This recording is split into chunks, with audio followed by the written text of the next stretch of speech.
BDJസിന് ഈ parliament election 4 സീറ്റുകളാണുള്ളത്. അതൊന്ന് കോട്ടയം, 2 ഇടുക്കി, 3 ചാലക്കുടി, 4 മാവേലിക്കര. ഈ 4 നിയോജകമണ്ഡലങ്ങളിൽ 2 ഇന്നലെ ഞങ്ങളുടെ സ്റ്റേറ്റ് എക്സിക്യൂട്ടീവ് ഉണ്ടായിരുന്നു. അതിൽ വെച്ച് 2 നിയോജകമണ്ഡലങ്ങളിൽ സ്ഥാനാർത്ഥികളെ തീരുമാനിച്ചിട്ടുണ്ട്.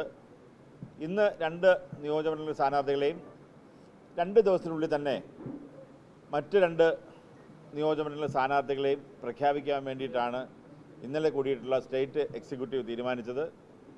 ഇന്ന് പ്രഖ്യാപിക്കുന്നത് മാവേലിക്കര നിയോജകമണ്ഡലത്തിൽ ബൈജു കലാശാലയാണ് മത്സരിക്കുന്നത്.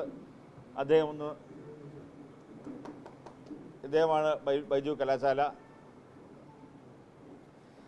2 ചാലക്കുടി നിയോജകമണ്ഡലത്തിൽ കെ ഉണ്ണികൃഷ്ണനാണ് മത്സരിക്കുന്നത്.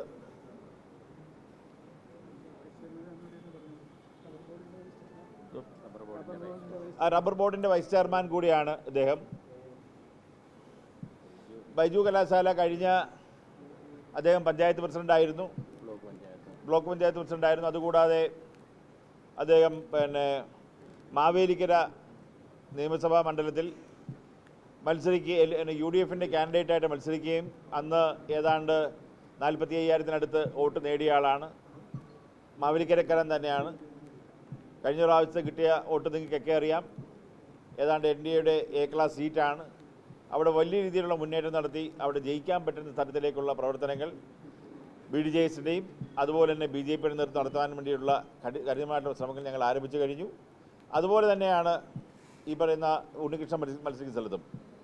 ഉണ്ണികൃഷ്ണൻ അവിടെ കഴിഞ്ഞ 2 പ്രാവശ്യം ചാലക്കുടി നിയോജകമണ്ഡലത്തിൽ മത്സരിക്കുകയും അവിടുത്തെ അവിടെ എല്ലാ രംഗങ്ങളിലും അദ്ദേഹത്തിൻ്റെ വ്യക്തിമുദ്ര പതിപ്പിച്ചിട്ടുള്ള ആളാണ്. അദ്ദേഹം അവിടെ പ്രത്യേകിച്ച് ചാലക്കുടിക്കാരനായിട്ടുള്ള അവിടുത്തെ നാട്ടുകാരനായിട്ട് അദ്ദേഹം വളരെ ശക്തമായിട്ടുള്ള മത്സരം നടത്താൻ പറ്റി തരത്തിലുള്ള നമ്മുടെ BDJസിൻ്റെയും അതുപോലെ തന്നെ BJPയുടെ നേതൃത്വത്തിൽ ഞങ്ങൾ NDAയുടെ എല്ലാ പ്രവർത്തകരും എല്ലാ ഘടകകക്ഷികളും ഒറ്റക്കെട്ടായി നിന്ന് പ്രവർത്തിക്കുന്ന പ്രവർത്തനങ്ങൾ ഞങ്ങൾ അവിടെയും പ്രാരംഭ നടപടികൾ ആരംഭിച്ചു കഴിഞ്ഞിരിക്കുകയാണ്. വേറെ എന്തെങ്കിലും ഒരാശയക്കുഴപ്പമില്ല. ഞങ്ങൾ 1-2 ദിവസത്തെ കാര്യം വേറെ 1-2 കാര്യങ്ങളുണ്ട്. അതുകൊണ്ട് കഴിഞ്ഞിട്ട് പ്രഖ്യാപിക്കാൻ വേണ്ടി വെച്ചേക്കുന്ന മാത്രം. വേറെ കാര്യം BDJസിൻ്റെ സീറ്റുകളാണ്. അത് 2 ഘട്ടങ്ങളിലായി പ്രഖ്യാപിച്ചാൽ മതി എന്ന് ഇന്നലെ കൂടിയിട്ടുള്ള ഞങ്ങളുടെ സ്റ്റേറ്റ് എക്സിക്യൂട്ടീവ് തീരുമാനിച്ചു.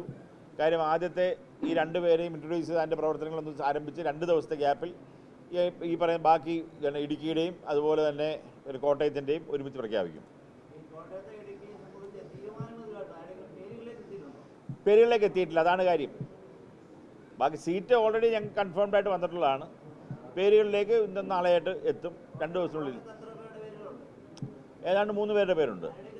അത് പറയാൻ പറ്റില്ല, ഞാനിപ്പോൾ പറയുന്നില്ലല്ലോ. ചിലപ്പോൾ അങ്ങനെയാകാം, സാധ്യത ഇല്ല. പ്രതീക്ഷിക്കാം, തീർച്ചയായും.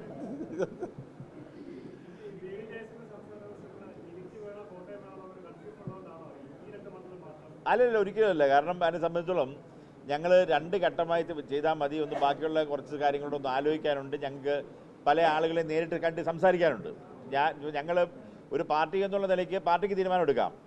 പക്ഷേ ഇവിടെയുള്ള സാമുദായികമായിട്ടുള്ള അല്ലെ മറ്റുള്ള സംഘടനകളൊക്കെ ആയി ഒന്ന് കൂടി ആലോചിച്ച് അവർക്കും കൂടെ കൂടുതൽ ആരാണ് താല്പര്യം എന്നതനുസരിച്ച് ഞങ്ങൾ പ്രഖ്യാപിക്കാമെന്ന് ഉദ്ദേശിച്ചിട്ടാണ്. കാര്യം ഞാൻ NSSൻ്റെ ജനറൽ സെക്രട്ടറി അദ്ദേഹത്തെ കണ്ടിരുന്നു. അതിനുശേഷം ഇവിടെയുള്ള ബാക്കിയുള്ള സഭകളുടെ അതിൻ്റെ ബിഷപ്പന്മാരെല്ലാം കാണാനുണ്ട്.